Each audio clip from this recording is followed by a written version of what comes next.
I'm a two-time stroke survivor who had very unexpected strokes at the age of 46 and 47. Otherwise, very healthy woman in the prime of her career. My career was going like gangbusters. I was in corporate communications and PR, and everything was going swimmingly until I woke up one morning and couldn't get out of bed. It was such a huge surprise to me. I didn't expect to be having a stroke because I'd never had a health issue in my life, really. And so I had to deal with having surgery to remove the clots that were in my brain and then recovering from a stroke and having to battle post-stroke anxiety and post-stroke depression. Welcome to the Wheel With It podcast with your host, Devon. Let's get into the episode. Hello. Welcome to another episode of Wheel With It. I am your host, Devon Wieters, and today we have Angie Read on the podcast. Angie Read was such a delight to talk to. She's a two-time stroke survivor and had a lot of mental health issues that went along with that. I'll let her tell you about it in the episode. She was a delight to talk to, and oh my gosh, you guys are gonna love this one. We geek out about Prince near the end. You guys are gonna love this one. So here's my conversation with Angie Read. Hello, welcome to another episode of Wheel With It. Today we have Angie Read on the podcast today. How are you today, Angie? I'm doing great today. Thanks for asking. How are you? Good. So tell us about yourself and then we'll get started. I'm a two-time stroke survivor who had very unexpected strokes at the age of 46 and 47. Otherwise, very healthy woman in the prime of her career. My career was going like gangbusters. I was in corporate communications and PR, and everything was going swimmingly until I woke up one morning and couldn't get out of bed. It was such a huge surprise to me. I didn't expect to be having a stroke because I'd never had a health issue in my life, really.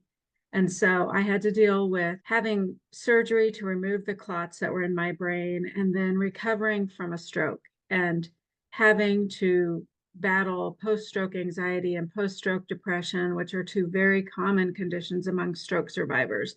But there's not a lot of help or resources out there about having post-stroke anxiety or post-stroke depression. So when they hit me, it really hit me like a ton of bricks and set me way back in my recovery because I wasn't expecting it. I had recovered physically very quickly, but mentally I was just hitting rock bottom when I tried to go back to work, and I was pushing myself to the point of exhaustion, to the point of really questioning who I was, not being able to understand what was happening to me, and really losing all sense of control over my life to where I had to be hospitalized for post-stroke anxiety and post-stroke depression. They became very disruptive to my life and completely debilitating to where one night I almost actually took my own life. Oh gosh, I'm sorry to hear that. Can you tell us like what that was like the night that you, as much as you're comfortable with, the night that you almost took your own life? Yeah, it was very scary, very dark night. I've always been a very positive person, like glass half full, very bubbly, like positive,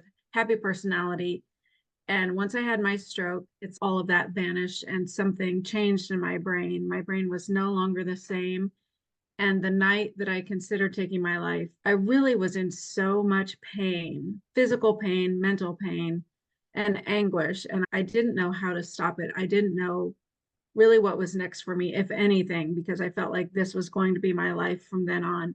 I also, when you're at that moment where your brain is lying to you and telling you that the world would be better off without you and that you're a burden, it makes you think about everything. It makes you think about your kids. I have 3 kids. They weren't grown at the time because this was like 7 years ago, but they were not babies either. My youngest was, I think, going into 7th grade, and my oldest was going into college. So of course, I thought about them that night. I thought about my family, my parents, my husband, my sisters, everybody, my friends. But honestly, at the time, your brain is lying to you, telling you everyone would be better off without you, that you are pain, you are a burden, everyone would be better off without you. But there was just this little nagging voice in the back of my head that just kept saying, this is not your legacy. This is not the legacy you're supposed to leave behind, Angie. And I think that's what stopped me from taking all of my pills, because I was going to just take all my medication and be done with it. I just wanted the pain to end. But luckily, something stopped me and I didn't go through with that. And now I can live to tell the tale of how to overcome that and what it took me to get through and rise above that. So yeah, that's really like scary. And I went through a really scary time where I don't want to get too into it here, but I went through a really scary time where basically I didn't cut myself, but we have these like wooden skewers in our kitchen drawer, and I was like drawing on my skin with the wooden skewers. And I don't want to get too much into like what caused it, whatever, but my mom was like, "What are you doing?" And I told like, and I think I told her what I was doing before she even asked. And my mom, you need to talk to your therapist about that. And so and then we had to like work through all the stuff. And yeah, it's terrifying when you do that. But and I'm still working through stuff now, but it's terrifying when you're in those moments. Yes, very scary. Nothing more terrifying than that, honestly. Yeah, I wish I could describe to people who've never been that low mentally what that was like, but I don't think you can. Do you know what caused the stroke at all? For me, it was a little bit of a mystery because I did not have the main risk factors, which are high cholesterol, high blood pressure, smoking, family history of stroke. I didn't have any of that stuff. So it came to a process of elimination. They think it was probably a combination of birth control pills, and I have high factor 8, which is a clotting protein in the blood. When you're low in factor 8, you can be a hemophiliac, which means you can bleed out very easily. I guess if you're high in factor 8, you can get clots, but typically those clots are like remain in the legs. But for me, I don't know. They think it was a combination of birth control pills, maybe the high factor 8, and then probably also because I've always been a migraine sufferer my whole life. And if you have migraine with aura, and with aura means there's some kind of telltale sign that a stroke is coming on. With me, my aura was a blind spot I'd A get in one of migraine, my you eyes. mean? What's that? A migraine, you mean, not a stroke. A migraine. I've always had migraines my whole life. So they think that the fact that I was a migraine with aura sufferer, plus on birth control pills, plus have high factor 8, that those things combined probably caused the stroke. Sometimes you never know exactly what caused a stroke. I just know I had 2 clots one in my brain and one in my neck. And that's what they think probably caused it, the combination of those 3. Yeah. So tell me like what your recovery process was like. I was really lucky. And that's another message I like to share is the sooner you spot a stroke, the sooner the sufferer can get in and get treatment. And the sooner you get treatment, the more likely you will be to recover. So because it was my husband acted so quickly and called 911 so quickly, I didn't have very far to go physically to recover. I had lost everything on the left side of my body. This was all paralyzed for about an hour or so. And then once I had clot removal surgery, I could start to move again. But it took a couple of months. I would say it was like 7 straight weeks of almost daily rehab, physical rehab, occupational rehab, and speech rehab to get everything back. And to really, I focused a lot on my face and getting my face back to normal because I had the drooping left side of the face.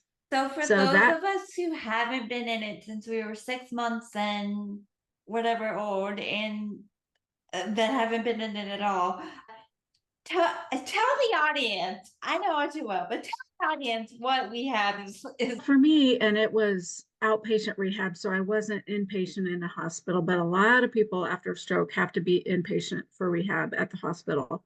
In the very early days, what that looked like was a physical therapist coming to my hospital room when I was still in the hospital, wrapping a gait belt around me, putting a belt around me that she would hold on to. so that's so like they put it around your waist, and that's so in case you start to fall, they can just yank the belt and get you off. Because I veered to the left for a while when I was learning how to walk again. It was a lot of mine was occupational therapy. So once I got into that, it was like fine motor skills development, almost like playing children's games, like with the little pegs that you put in the Yes. board and take in and take out. That and is my pinching. favorite test of every time I go to therapy because it's like a whole game I play with myself. Can I beat my time? Yeah, it's funny because I had to do the Dynavision light board. I don't know if you ever had to do that, but the lights will flash and they're up and down and to the side, and you have to touch on the board when the lights flash. So it shows your peripheral vision, it shows your quickness to respond, and then it's all computerized. So I would always go in there and try to beat my last score every time. And it was motivating. When you're in rehab, your number one job, your number one goal is to graduate from rehab, to be well enough to go back to your life, to your daily life. And it was humbling because it wasn't as quick as I thought it should be. It was still very quick for 7.5 weeks, and I felt like I was physically recovered. I didn't have to walk with a cane anymore. I didn't have to, I could use my hand, my left hand. I could talk. I could walk. I was very lucky. Yeah, that's incredible that you did that. So that you got out so physically unscathed. But tell me about your post-stroke anxiety and depression. So when I went back to work very quickly in a high pressure advertising marketing agency.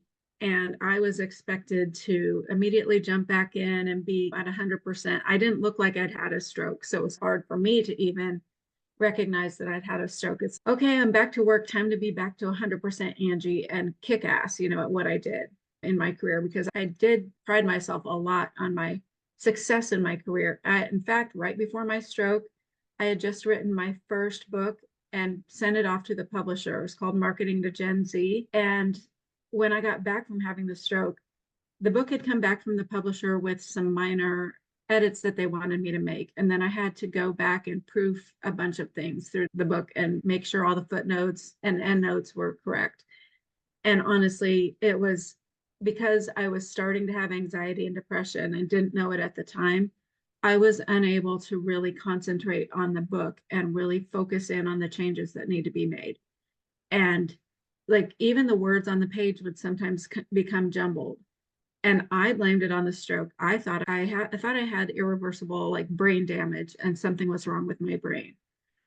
And then I would wake up in the morning just feeling this horrible pressure on my chest, like I was going to have a heart attack. That's what anxiety feels. It's like you're on the brink of a heart attack every second of every day. And I didn't realize it. I thought I was putting the pressure on myself because I went back to work and I was trying to edit my book and I was trying to go back to work at 100%, and I just couldn't. And then the depression, in the beginning, I blamed my depressed mood on the fact that my oldest son had just gone off to college. Every mother feels that when their oldest or when any of their children go away to college, even though my son was only 30-minute drive from home. Yes, I even blamed, though my dad jokes on me, I can't wait till you get out of the house because I still live with my parents because of my disability. Like I cannot imagine like how they're gonna like worry to death about me when I get my own apartment. But I'm like, gotta happen sometimes. yeah. And the depression for me, I know a lot of people when they're depressed, they cry all the time or can't seem to find joy in anything. For me, it really felt like just nothing. It felt like I was nothing. I had no And emotional response period. I was just flat. It felt like I was flatlined emotionally. I didn't have any inflection in my voice. I didn't care one way or the other what happened to me. I couldn't find joy in anything. And to me, having been a very happy, very upbeat person my whole life, to go from that to basically nothing, like flatlined personality, was just such a night and day experience. And it made no sense. It made no sense at all. I didn't know who I was or what was happening to me. But I knew the stroke had caused it because it immediately changed, like after my stroke. And my first neurologist after my stroke told me it was psychological, not neurological, and that he couldn't help me. But I was so desperate at that time. I needed answers. I needed to know what was happening to me. And I found a neurologist after a series of events. I found another neurologist who basically told me, absolutely, Angie, of course, 100% your stroke caused your anxiety and depression. In fact, up to 50% of stroke survivors will have post-stroke anxiety and post-stroke depression. So it is not your fault. It is caused by the stroke. It's not just psychological. And it didn't take the issues away, but it gave me an answer. And once I have an answer, then I can find the solution to figure out how to move forward. And so it was just hearing that, yes, your stroke caused that, helped me get over the hump and stopped blaming myself, because I just felt like I was too weak to handle life and too weak to handle my issues. And for me, That was like unacceptable. I couldn't accept that about myself. I couldn't accept weakness in myself, which is sad. What made you decide to seek inpatient help? And what was it like being in the facility? So in the beginning, I wasn't seeking inpatient help. I was seeking just whatever mental health help I could get to get out of crisis.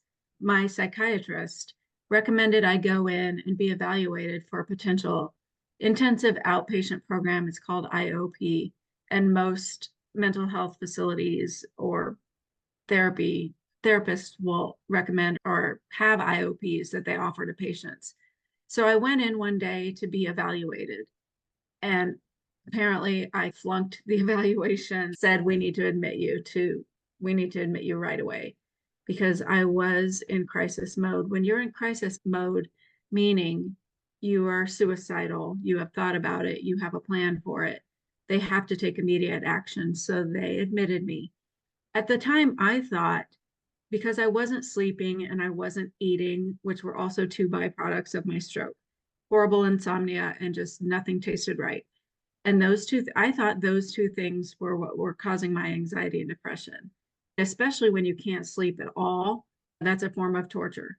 And Yeah, so because I thought I was like relieved that they were going to admit me to an inpatient program, because I thought, well, they'll be able to give me medication to help me sleep fine. And I thought I would get the rest I needed, but I was wrong. yeah, because I had a period where I didn't sleep, and I've been diagnosed with anxiety since I was 16. And when it was really bad, like right before I got on medication when I was 16, like I was not sleeping at all.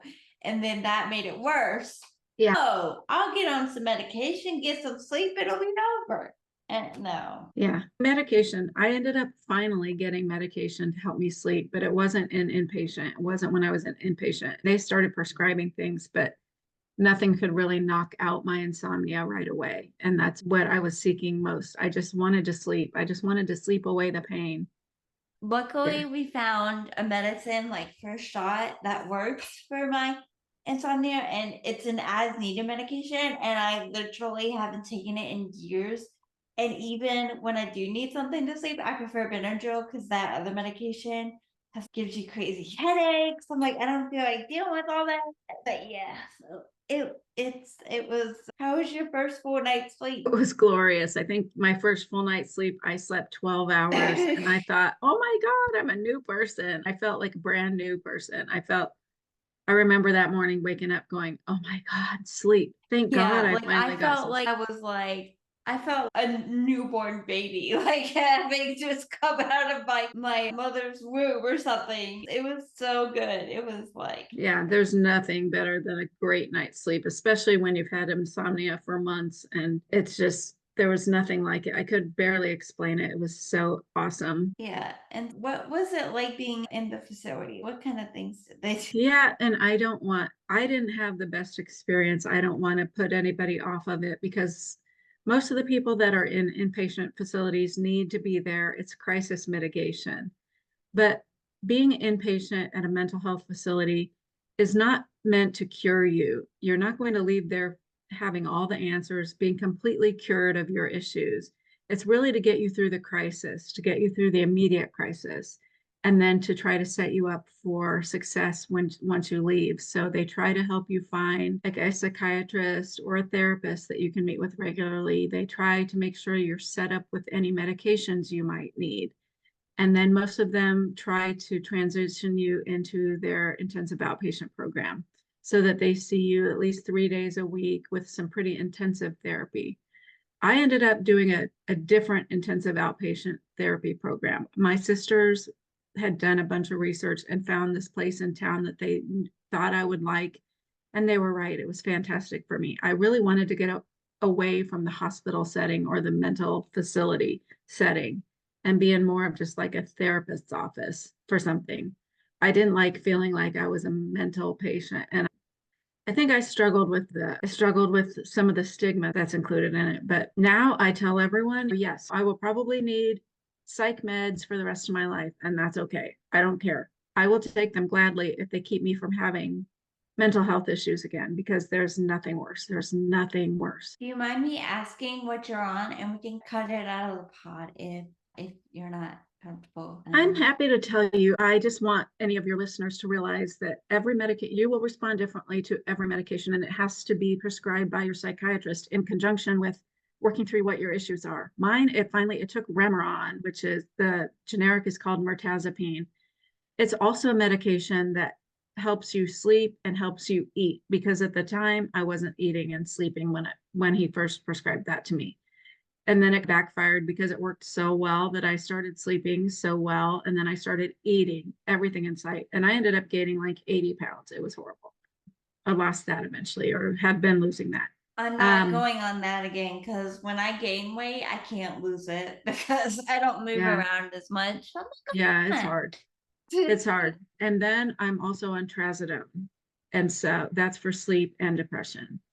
And it wasn't, the Remeron alone was not going to get me to sleep. And it was trazodone. First, I started at 50 milligrams, then they bumped me up to 100 and then 150. And even at 150 milligrams, I wasn't sleeping. So they bumped me up to 200 milligrams of trazodone. And that's what oh I still God. take. Yeah. Yeah. It knocks me out. And then I'm also on Zoloft, because at one point I'd been on Xanax for as needed anxiety, but I felt like I needed it every day. And then my neurologist said, hey, Xanax is not great for stroke survivors. It can impede stroke recovery in the brain. She said, so I would recommend that you have your psychiatrist switch you to something in the Zoloft family. You learned so many just crazy, strange things when Yeah, I didn't you go even through. know that it could impede stroke recovery. I didn't either. I didn't even know that. I didn't either. And my psychiatrist, who's fabulous, didn't know that either, and was eager to move me over to Zoloft once my neurologist recommended it. But I'll tell you, during that time of experimentation, trying to figure out the right medications for me, I tried Wellbutrin, I tried Trintellix. I had been on Celexa before my stroke, and it became irrelevant after my stroke. It didn't do a damn thing for me because my brain chemistry had changed. And I also tried Cymbalta. It felt like I had tried just so many different things that kept giving me horrible side effects and were not knocking down the anxiety and depression. Because once you start getting side effects, it can increase your anxiety and depression that you have because you're having side effects. And then, so I felt like a pincushion for a while, felt like a medical experiment for a while. It's not always a one and done. It takes some trial and error to get the right medication for you, because I think my psychiatrist has said really each medication will probably only work in 30% of the population. So it's really a kind of a trial and error until you can get the one that works for you. And That's also, it's not crazy. just medication. It's not just the medication that will help you get better. You also have to put in the work. The medication will get you so far, but your determination and your state of mind, your mental and emotional state and resilience will get you the rest of the way, so that your medication can only do so much. You can't just only rely on taking a pill to feel better. Yeah, and that's what you talk about in the book. You talk so Mm-hmm. much about why we need to be resilient and different mindsets, and I'm really enjoying the book so far. So, Oh, good. Great. I'm glad. It's called Rise, Mastering the Art of Resilience. And it's my fourth book that I've written since my stroke. It's funny because everybody kept saying how resilient I was and saying, oh, you're the most resilient person I've ever met, and things like that. And it used to really make me mad, because you're only resilient because you're forced to be. Resilience became a buzzword during the pandemic, how resilient we all were in the face of this pandemic. And that's true. And that's true. And I think for me, I finally just had to embrace the word and say it's meant as a compliment. Yes, I had to go through some crap to get here, but yes, I am resilient because I see the light at the end of the tunnel. I'm moving forward with purpose. I'm out of the dark place. I was able to help myself get out of that dark place. And I know that it's possible for others as well. And so I don't want any other stroke survivors to ever feel like they have to take their own life, because stroke survivors are at a higher risk of suicide than the general population. And that's just devastating, honestly. You go through this horrible health crisis, and many times it leaves you majorly with a major disability, and that's going to affect your mindset and obviously affect your mental health. But we have to get out in front of it and start talking about these issues and making sure stroke survivors know there are resources out there to help them and that they're not alone. Yeah, that's really powerful what you said. So, when you were released from the mental health facility, what kind of steps did you take to make sure that like your mental health was good? Yeah, very good question. I had to start seeking like I told you, I enrolled in an intensive outpatient program that was designed for anxiety and depression, mostly anxiety. And then I was also going to one-on-one therapy. And through the IOP, as well as my individual therapy, I learned what I call my mental health hacks, which is just easy things that you can do, anybody can do to manage their mental health. And it's crazy now when I look back that I fought against some of these things. Like my therapist told me I should start journaling, and I just have never been. Oh my God. This is a good segue. Have you heard of Kurt Thompson? It's not ringing a bell. You have to look him up. He's basically a Christian psychiatrist, Christian physician that studies the intersection of the Bible and how the brain works. And I know we have people of all faiths that listen to this, but no matter what you believe, he is a brilliant man. I just discovered him like a few months ago, and he has a podcast called the Being Known Podcast. And they have you do, and every therapist that I've ever had said, why don't you journal? Why? I'm like, I'm not a journaler. I'm not a journaler. Like, I don't do it. And I, I guess because I'm deathly afraid somebody's gonna find it. I don't know. I told my parents everything. So I'm like, why would they be afraid to find it? But I'm deathly scared it's gonna fall into the wrong hands, and I don't know, it's gonna end up like offline somewhere or something. So I know that's an irrational fear, but that's what I'm. But anyway, they have these at the end of every episode. They have these applications that you can do, and it's basically give you prompts or ask you questions like think of a time when this, or like write about a time when this, or what did this teach you, or whatever. And I've been doing it a little bit of a difference. I've been doing them for the past few weeks, and I've noticed a little bit of a difference. I'm like, okay, maybe I should, maybe there is something to this. But anyway, There's definitely, yeah. And I was the same way. I've never been one to journal. And because part of the problem is that I'm a perfectionist and I've been in writing for my entire career. So I'm very particular about spelling and punctuation and grammar.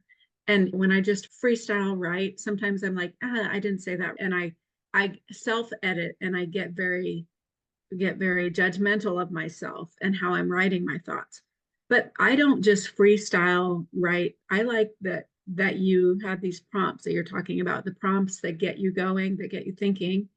Prompts are very helpful. The way I journal is I write down what I'm grateful for. So it's not, I don't necessarily call it my gratitude journal, but I do write down 10 things I'm grateful for every single day. And then I also write down 10 self affirmation statements or I am statements to help my brain, just to train my brain to get more positivity and positive reinforcement. And for me, journaling, sometimes I'll write about my concerns or what's troubling me, but most of the time I just write my gratitudes and my I am statements. And that's about enough for me. But there's something about slowing down and taking the time to write something down in a book. And I'm not talking about digital journaling, which some people love, but there's something scientifically proven about the hand to paper action that slows down your brain. It slows your brain from the constant hamster wheel of anxiety and depression. There's just something about it that's helpful. I resisted journaling for a very long time until I finally was forced to and realized in very short order that it was super helpful.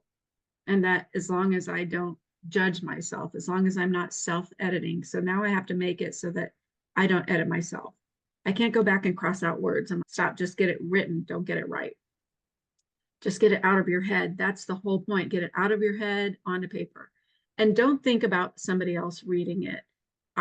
The thing is, a lot of people like to go back to their journals and you can start to see some patterns and get some cues as to what your triggers are based on what you're journaling. I don't like to go back and read my journals because I don't like to see what I was thinking when it was negative, but it's helpful. No, and I Um, usually only write for the prompts 2 sentences for each thing. They're not, because I hate journaling so much. I'm more of a verbal processor than a written processor. That's why I have a podcast. yeah, that makes sense.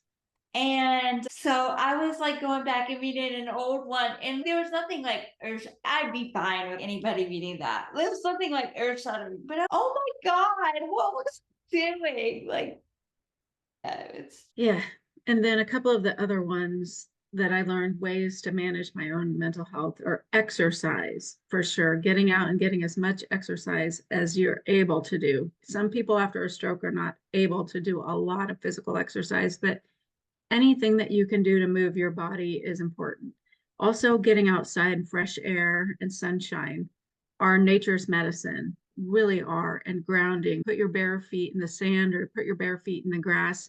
Really connect your body to the earth. And there's something so magical about that. It's probably why we feel so good when we go to the beach and we're walking through sand, or just makes you feel like a little kid again if you're barefoot in the grass. It's so helpful for your mental health. Couple of other things are getting into a routine. Getting and keeping a routine are so critical, especially for the anxious mind seeks routine because it feels safer. It feels a little bit more predictable.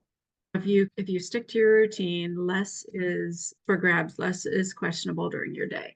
It just really helps your mental health. So, long story short, I got laid off from my marketing job last September. And the thing I was most worried about, because I was mindful of the fact that, yeah, my mental health is going to probably falter a little bit here because that's a big blow. But I was most concerned about losing my routine, my daily routine of getting up and going to work. And that 9 to 5 thing, just when I knew that routine is very important for me. So one of the very first things I did was to establish my routine of what I would do during the day versus going to work because it's so important. And then I listen to uplifting music every day as I'm getting ready in the morning. It really lifts your frequency and lifts your mood. I always tell people if you're depressed, if you're feeling down in the dumps, don't listen to sad music, will bring you down even further. It's clear. We know sad music will make us cry harder. And after a breakup or something like that, sad music makes us feel even sadder. But if we listen to something uplifting, something that makes you happy, it will help start your day off on the right foot and really help lift your mental health. So I've written a little book. I thought I had a copy of it close by, but I don't. It's called Mental Health Hacks, 10 Easy Hacks to Help Manage Anxiety and Depression. And some of the things I've just mentioned are included in this book. And they're not rocket science. They're pretty easy things. And I'm sure most of us have heard them before. But it's nice to have them in a handy dandy little booklet that's very easy to read, short. And I did that on purpose because when you're in the middle of a mental health crisis, you do not have the capacity to read a full length self help book. Everyone wants to give you self help books and because they love you and they want you to get through the crisis, but you don't have the capacity to absorb all of that information when you're in crisis. And oh my gosh, yes. Like you don't have no, please don't hand somebody like a 400-page book. Thank you very much for loving us, but that's not No, going to help, probably. it's not. I can guarantee you it's not. I'm reading one of those now, but I'm not in crisis mode either. Okay. So can I ask what's on your playlist? Oh, my music playlist. Yeah. I don't even have a set playlist, but I turn my Spotify to anything Prince related because I am a child of the 80s. I grew up in the 80s and and I still am a huge Prince fan. So Oh my gosh, my dad likes Prince and I love Prince. And yeah, we need to geek out. yeah, it's my uplifting. I listen to Raspberry Beret, which is such a like a beboppy song. It's so silly and so not that deep, but it always has made me feel good ever since I was like 14 years old. I've loved that song. No, I was probably a little bit older than that, but yeah. Yeah, like Prince is so good. Gosh.